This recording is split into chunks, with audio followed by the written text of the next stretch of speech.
Hello everyone. Today we will discuss about the behavior based safety. It's a short name is a BBS. Different researcher, different psychologists and scientists, they have studied and they have explained about the behavior based safety. Okay, तो आगे चलते हैं हम लोग.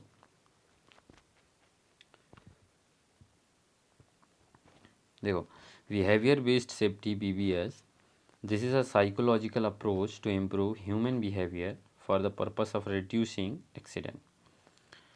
एक psychological approach होता है, ठीक है. अगर आप ह्यूमन बिहेवियर इम्प्रूव करते हो, चेंज करते हो, तो आप एक्सीडेंट ईजिली रिड्यूस कर सकते हो, आप कम कर सकते हो. कैसे? लेट सपोज़ कि मैं बताता हूँ कि मान लो आपको कंटिन्यूसली किसी कहीं भी इंडस्ट्री में 8 घंटे तक का शिफ्ट जो रहता है, 5 घंटे 4 घंटे तक कंटिन्यूसली अगर काम करवाया जाए 6 घंटे तक, so you would not be in a position to focus, you would not be in a position to pay your 100%. ठीक है. इसलिए जो रेस्ट इंटरवल्स हो गया, वर्किंग आवर्स हो गया, लाइटिंग की फैसिलिटीज़ हो गया, ये काफ़ी सारी चीज़ें ये स्टडी के बाद ही आई. ठीक है. पहले ऐसा रूल्स एंड रेगुलेशन ये सब नहीं फॉलो किया जाता है, सलन एकदम से काम करवाया जाता था. ठीक है. कोई रेस्ट इंटरवल्स नहीं दिया जाता था. तो उन्होंने देखा, तो ये स्टडी के बाद ही आया कि लंच ब्रेक देना चाहिए, लाइटिंग की फैसिलिटी प्रोवाइड की जानी चाहिए, रेस्ट इंटर वर्किंग कंडीशन में चेंजेस सुधार लाना चाहिए. ठीक है. तो ये स्टडी के बाद ही इन्होंने किया. तो देखो, अब जो बिहेवियर बेस्ड सेफ्टी है वो दो तरीक़ों से हम इम्प्रूव कर सकते हैं. एक मैनेजमेंट टेक्निक अप्लाई करके और एक क्राइटेरियन स्ट्रेटजी. ठीक है. तो हम क्राइटेरियन स्ट्रेटजी में बात करते हैं. Psychological concept of behavioural safety और behaviour based safety BBS was studied and applied during the years 1968 to 1972 by Orbit Daniels, Wanda Myers and others.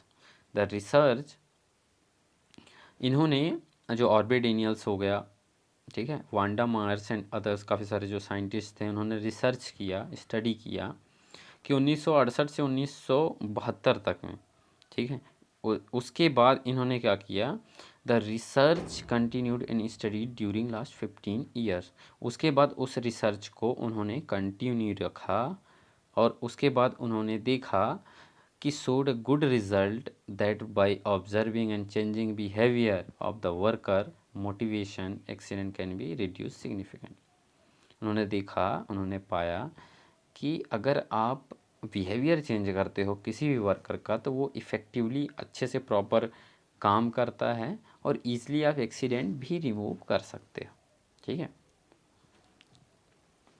ये उसके बाद एक हथॉन स्टडीज़ में पाया गया कि कहा गया, it was found that behavioural approach was giving a good result, accident reduction. Then the change in effect of working condition like lighting, working hours, rest interval, etc. This is the base of behavior based safety concept.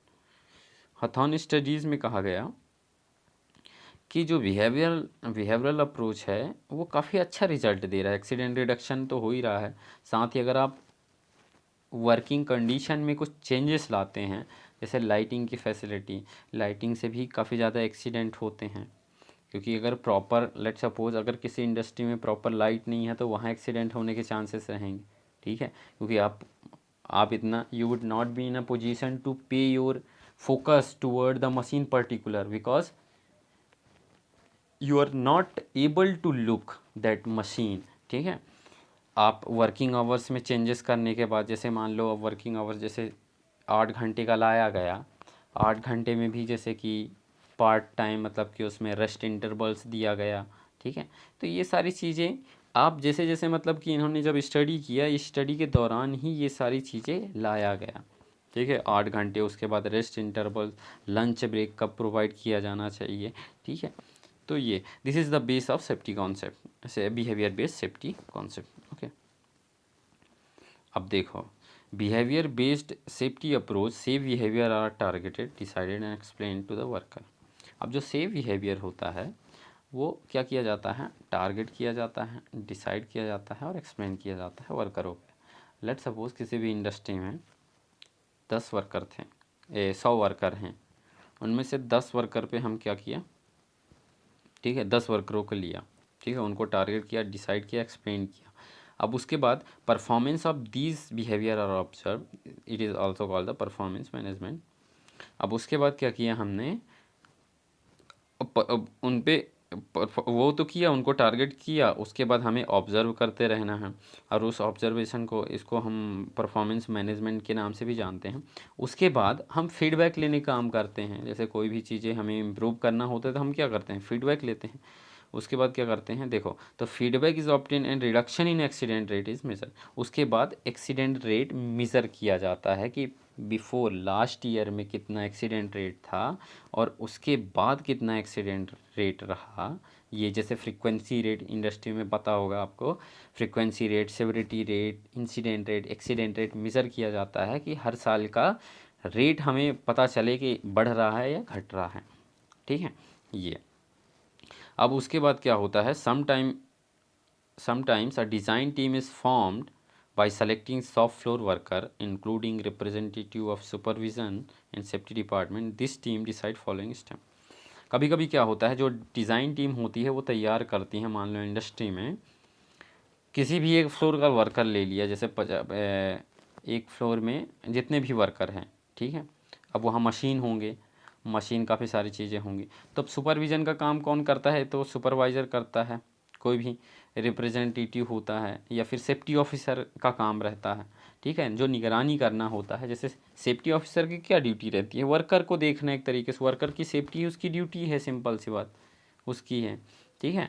तो supervision में safety department को एक तरीके से एक design team जो है तैयार करती है, ठीक है, शॉप फ्लोर पे। तो वो डिज़ाइन जो टीम होती है, जैसे सेफ्टी ऑफिसर हो गया, सुपरवाइज़र है, तो वो क्या स्टेप्स लेते हैं, देखो अब वो क्या करेंगे, how to observe unsafe practices and acts and to design और acts and to design observation criteria for this. अब उनको ऑब्जर्व कैसे करना है, जैसे कोई वर्कर अनसेफ प्रैक्टिसेस कर रहा है, अनसेफ एक्ट को फॉलो कर रहा है, तो उसका ऑब्जर्वेशन क्राइटेरिया कैसे बनाएंगे, हम उसको कैसे डिज़ाइन करेंगे, कैसे भाग में, जैसे 50 वर्कर में से 10 वर्कर ऐसे कर रहे हैं, ठीक है, कोई अनसेफ स्पीड पे इक्विपमेंट चला रहा है, ठीक है, तो काफ़ी सारे जो ऐसे कंडीशन क्रिएट होती है, तो जो सेफ्टी ऑफिसर होगा they would be well aware about that, okay. So एक तरीके से वो डेटा निकालेगा, वो उनमें से कुछ वर्कर सेलेक्ट करेगा, ठीक है। फिर उसके बाद क्या होता है, second, coaching process to give brief guidelines to improve safety behaviours to eliminate और रिड्यूस दोज अनसेफ। अब उसके बाद क्या होता है तरीका, कोचिंग प्रोसेस देना है। कोचिंग प्रोसेस मतलब कि जो, जैसे मैंने बताया था कि एक्सीडेंट होने के चांसेस क्या होते हैं, एक्सीडेंट सबसे ज़्यादा क्यों होते हैं, किसके कारण होते हैं, ये अनसेफ एक्ट और अनसेफ कंडीशन। अनसेफ एक्ट के कारण 88% होते हैं और 10% होते हैं अनसेफ कंडीशन के कारण, ठीक है। तो कोचिंग अनसेफ एक्ट में क्या होता है कि जैसे मान लो इम्प्रॉपर एटीट्यूड है, लैक्स ऑफ नॉलेज और स्किल्स है, आपको पता ही नहीं है वो चीज़ के बारे में, फिर भी आप वो चीज़ वो कर रहे हो, फॉलो कर रहे हो, ठीक है। तो उनको कोचिंग प्रोसेस एक गाइडलाइन प्रोवाइड किया जाना चाहिए, और सेफ्टी बिहेवियर को इम्प्रूव करने के लिए, जैसे कुछ अनसेफ को, जैसे मान लो कुछ अनसेफ एक्ट हैं, तो क्या करेंगे, जैसे मान लो एज अ सेफ्टी ऑफिसर है, तो वर्कर तो इतना अवेयर नहीं रहते, तो आप जब तक उनको अवेयर नहीं करवाओगे, आप जब तक उनको बताओगे नहीं, तब तक वो कुछ नहीं जानेंगे, ठीक है। तो आपका एज अ रिस्पॉन्सिबल, आपको एज अ एक्शन लेना है एक तरीके से, ठीक है, सेफ्टी बिहेवियर। तो जब तक आप अच्छा एक बिहेवियर नहीं बनाओगे, जैसे आप लोगों से के साथ आप जैसा इंटरेक्ट करोगे वैसा रिस्पॉन्स आएगा। अगर आप उसको अच्छे अच्छे शब्द बोलोगे तो वो भी अच्छा शब्द रिप्लाई करेगा। तो वैसे ही वर्करों के साथ हमें एक तरीके से बिहेवियर बनाना है, उनको रेस्ट इंटरवल्स प्रोवाइड कराते रहना चाहिए, उनको प्रॉपर गाइडलाइंस प्रोवाइड कराते रहना चाहिए, ट्रेनिंग प्रोवाइड कराते रहना चाहिए, ठीक है। और साथ ही साथ ऑब्जर्व भी करते रहना चाहिए कि कितने वर्कर मतलब इसमें से सीख चुके हैं, कितने वर्करों को अभी भी गलतियां कर रहे हैं वो फॉलो कर रहे हैं, ठीक है। ये सेफ्टी या फिर सुपरवाइज़र रिप्रेजेंटेटिव जो होता है, सुपरविज़न का काम करता है, उनका काम ही रहता। अब दूसरा नेक्स्ट है plan to support a process improvement motivation for target. अब उस प्रोसेस, जो भी प्रोसेस है तो उसको इम्प्रूवमेंट के लिए उसको सपोर्ट करते रहना चाहिए। मतलब कि जैसे जो भी हमारा टारगेट है, प्रोडक्टिविटी कितना करना है, ठीक है, तो उसके साथ हमें हमें हमारा मेन जो सोर्स है क्या है, मतलब जो वर्कर होते हैं, एक तरीके से वर्कर के थ्रू ही हम प्रोडक्टिविटी इम्प्रूव कर सकते हैं, ठीक है। तो वर्करों को एक तरीके से सपोर्ट करते रहना चाहिए, उनको मोटिवेट करते रहना चाहिए, ठीक है। तो उसके थ्रू हम क्या कर सकते हैं, वो एक्शन एक सेफ्टी ऑफिसर को लेना है अगर बिहेवियर बेस्ड सेफ्टी को इम्प्रूव करना है तो। और फिर plan training if still required. उसके बाद अगर उन उसमें से भी अगर ऐसा लगता है कि कुछ वर्करों को अभी ज़रूरत है ट्रेनिंग की, they are not able to focus toward their particular machine और पर्टिकुलर देयर ऑन फील्ड, तो आप एक ट्रेनिंग सेशन आप हेल्ड करवा सकते हैं, ठीक है। उसके बाद होता है plan for maintaining the process, thus by such systematic planning behavioural psychology is use to promote safety at work, behaviour based safety proceed as under. अब देखो, जैसे कोई भी सिस्टमेटिक प्लानिंग किया है आपने, बिहेवियर बेस्ड सेफ्टी ही आप फॉलो कर रहे हो, अब जैसे कोई भी प्लान किया है उसको मेंटेन करने के लिए आप कुछ ना कुछ करते हो। जैसे कोई भी बिजनेस खोलते हो, बिजनेस चलाते हो, कुछ भी खोलते हो, ठीक है, तो आप उसको रन करने के लिए क्या करते हो, काफ़ी सारे पैसे इन्वेस्ट करते हैं, फिर उसको मेंटेन करने के लिए भी तो प्लानिंग करते हो। तो उसको मेंटेन करने के लिए देखो बिहेवियर बेस्ड सेफ्टी को कैसे हम प्रमोट करते हैं, ठीक है। ऑब्जर्विंग अनसेफ बिहेवियर और acts of the workers in the organisation and collecting their data. अब क्या करना है, सबसे पहले अनसेफ बिहेवियर ऑब्जर्व करना है और अनसेफ एक्ट। जैसे कोई भी वर्कर है, ऑर्गेनाइजेशन है, और जैसे कोई भी ऑर्गेनाइजेशन है, फैक्ट्री है, तो वहाँ से वर्कर जो भी अनसेफ बिहेवियर या अनसेफ एक्ट्स को फॉलो कर रहे हैं तो उनका डेटा हमें कलेक्ट करना है। उसके बाद हमें क्या करना है, B defining a set of model behaviour to reduce the unsafe. अब उसके बाद जैसे हमने डेटा कलेक्ट किया, उसके बाद वर्करों को एक तरीके से मॉडल के रूप में, जैसे मान लो कुछ भी, जैसे हर इंडस्ट्री का एक पॉइंट ऑफ व्यू रहता है कि उनको कैसे एक्सप्लेन करना है, उनका मॉडल्स क्या है, उनका रूल्स एंड रेगुलेशन है, उनको कैसे एक्सप्लेन करना है, ये रहता है। तो उनको कैसे एक्सप्लेन, तो जैसे कोई भी अनसेफ एक्ट को फॉलो कर रहा है तो उनको पहले वहाँ एक सेशन में प्रोवाइड किया जाएगा, जैसे पर्टिकुलर एक में ट्रेनिंग सेशन प्रोवाइड किया जाएगा, उनको पर्टिकुलर मॉडल प्रोवाइड समझाया जाएगा, ठीक है। तो जिससे क्या होगा, एक तरीके से एक्सीडेंट सिग्निफिकेंटली धीरे धीरे धीरे, मतलब डायरेक्टली अगर आप चाहोगे कि हर बंदा हर वर्कर जो है एक दिन में मास्टर बन जाए, तो ऐसा नहीं है, वो धीरे धीरे ही सीखता है, ठीक है। तो हर इंडस्ट्री का एक मॉडल होता है पर्टिकुलर, तो वहाँ से वो एक सेट ऑफ मॉडल्स उनको एक्सप्लेन करना है, जो भी अनसेफ प्रैक्टिसेस कर रहे हैं उनको रिड्यूस करने के लिए। To give short duration training to worker regarding their unsafe act management observation and explaining safe model behaviour. Safe model behaviour जैसे हजार्ड को कंट्रोल करने के लिए काफ़ी सारे वो रहते हैं, ठीक है, मेथड रहती है, जैसे हजार्ड को कंट्रोल करना है, एलिमिनेशन हो गया, काफ़ी सारे रहते हैं। तो एक तरीके से उनको जैसे फिर भी अगर कर रहे हैं ऐसे, तो एक ट्रेनिंग जो पीरियड होता है वो आप प्रोवाइड करा सकते हो, उसमें आप एक्सप्लेन कर सकते हो, वेल एंड गुड, ठीक है। उसके बाद डी है observing new improved behaviour and recording their consistency and frequency. Behaviour and recording their consistency. अब जैसे मान लो आप 10 वर्कर लिए थे, सेलेक्ट किया था उसके लिए, ट्रेनिंग के लिए, फिर आपने देखा कि उनमें क्या चेंजेस आए, क्या इम्प्रूव्ड हुआ उनका बिहेवियर, तो उनका डेटा कलेक्ट करना है उन पे। फिर उसके बाद उस चीज़ को, पर्टिकुलर प्लान को मेंटेन करने के लिए फिर उसको वही चीज़ें, टर्म्स एंड कंडीशन हमें फॉलो करना है, ठीक है। Getting feedback and supporting new behaviour. उसके बाद हमें फीडबैक लेते रहना चाहिए। जैसे मान लो बिहेवियर आता है, कभी कभी कुछ नया model, set of model company तैयार करती है, ठीक है। अब कंपनी तैयार करती है तो सबसे पहले क्या करती है, वो एम्प्लॉय से क्या लेती है, फीडबैक लेती है। अगर वो सक्सेसफुल रहा तो उसको इम्प्लीमेंट करती है, क्योंकि कोई भी जैसे कोई भी मशीन आता है, कुछ भी आता है, तो लोग क्या करते हैं, सबसे पहले उसका फीडबैक लेते हैं मार्केट में लॉन्च होने से पहले। ठीक है, एक तरीके से जैसे आपको अप्लाई करना है, जब आप चीफ मैनेजर हो तो अक्यूपायर आएगा या फिर जो भी मैनेजिंग डायरेक्टर होगा, तो उसको वो पॉलिसी अप्लाई करना है, तो सबसे पहले एक मीटिंग अरेंज करवाएगा, फिर उसके बाद लोगों का फीडबैक लेगा। ठीक है, तो फीडबैक बहुत ज़्यादा ज़रूरी रहता है। Data collected if used for recognisation, problem solving and continuous improve. अब जो भी डेटा आपने कलेक्ट किया है, तो उसमें से आपको पहचानना है, आपको आइडेंटिफाई करना है कि जो भी मतलब वर्कर्स जो हैं गलतियां कर रहे हैं, उनको कैसे इम्प्रूवमेंट किया जा सकता है, कैसे सॉल्व किया जा सकता है, कैसे कैसे कंडीशन क्रिएट हो सकती है। ठीक है, तो ये आपको करना है उसको मेंटेन करने के लिए। उसके बाद दूसरा टेक्निक होता है मैनेजमेंट टेक्निक। ठीक है, पहला क्राइटेरियन स्ट्रेटजी में बिहेवियर बेस्ड सेफ्टी को हमने एक्सप्लेन किया, और दूसरा होता है मैनेजमेंट टेक्निक्स।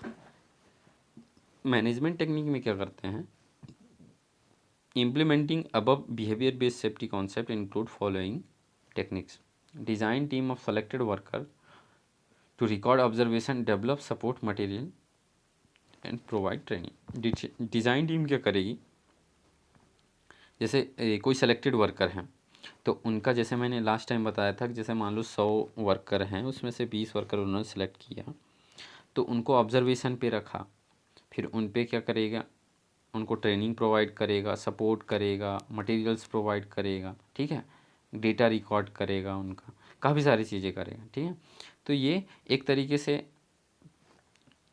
सेलेक्टेड वर्कर को ही, क्योंकि हमें जैसे कि हमें एक बिहेवियर इम्प्रूव करना है, सेफ्टी बिहेवियर इम्प्रूव करना है, तो सबसे पहले कुछ वर्करों में, कुछ लोगों में अप्लाई करते हैं, फिर उसके बाद कहा जाता है ना, जैसे कोई भी केमिकल्स होता है, जैसे मार्केट में आने से पहले में उसको टेस्ट किया जाता है, तब वो मार्केट में लाया जाता है। तो वैसे ही ये मॉडल जैसे था, तो मैनेजमेंट एक टेक्निक होता है कि कुछ वर्करों पे अप्लाई किया जाता है, फिर सारे पे, अगर ये सक्सेसफुल रहता है तो फिर सारे पे अप्लाई किया जाता है, ऑल ओवर वर्कर पे इंडस्ट्री में।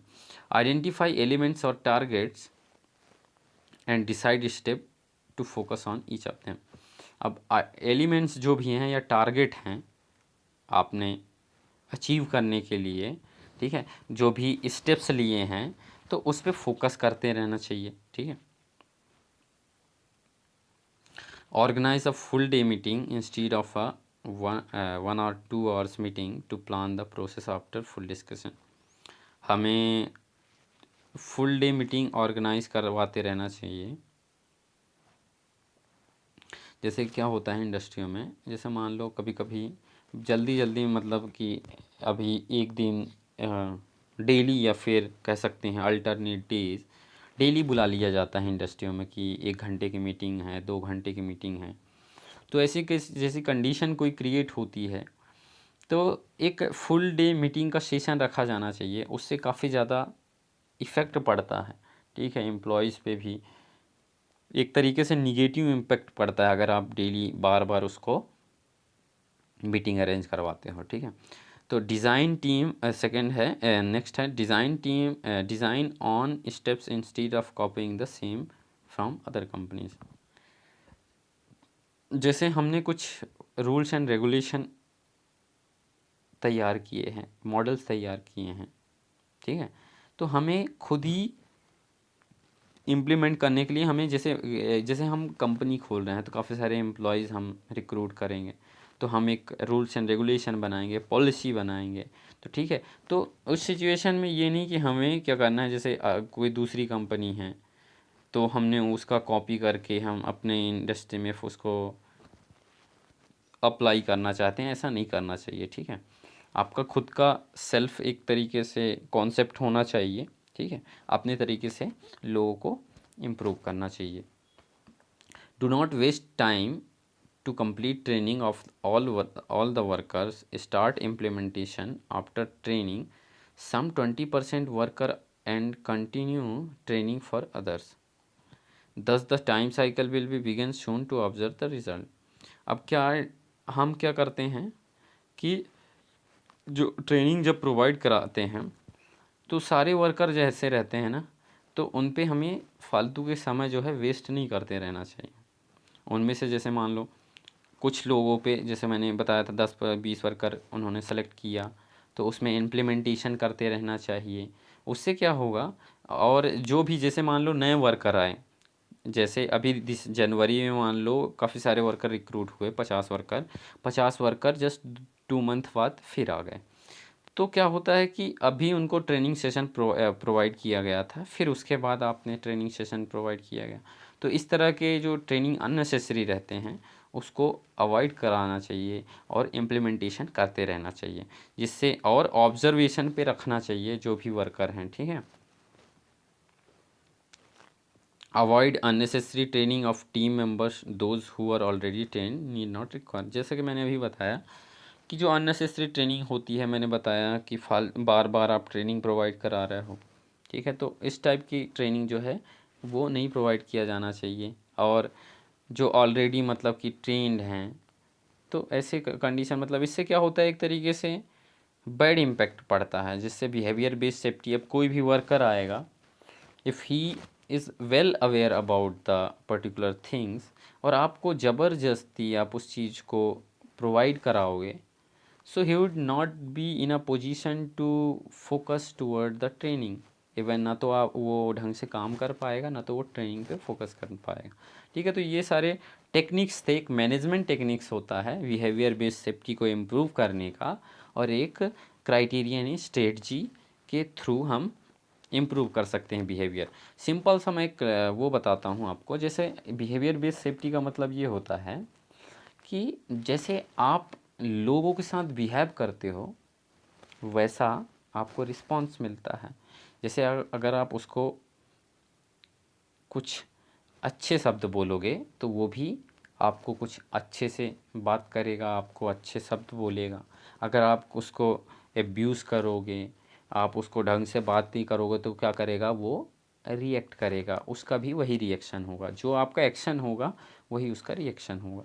तो सिंपल सा, अगर हमें बिहेवियर बेस्ड सेफ्टी एक तरीके से इंडस्ट्री में इम्प्रूव करना है किसी वर्कर को, तो उनके वर्करों के बिहेवियर को चेंज करना होगा। अगर हमें अच्छा बनना है तो हमारे बिहेवियर को, हमारे आदतों को चेंज करना पड़ेगा, तब जाके हम एक तरीके से ये कंडीशन अप्लाई कर सकते हैं। मतलब अब अपने बिहेवियर को चेंज करेंगे तो काफ़ी हद तक मतलब अच्छे से बात करेंगे, काफ़ी सारी चीज़ें सीखेंगे, ठीक है। तो कैसा लगा ये मेरा वीडियो? अगर अच्छा लगा तो आप लोग लाइक एंड शेयर कीजिए। Thank you.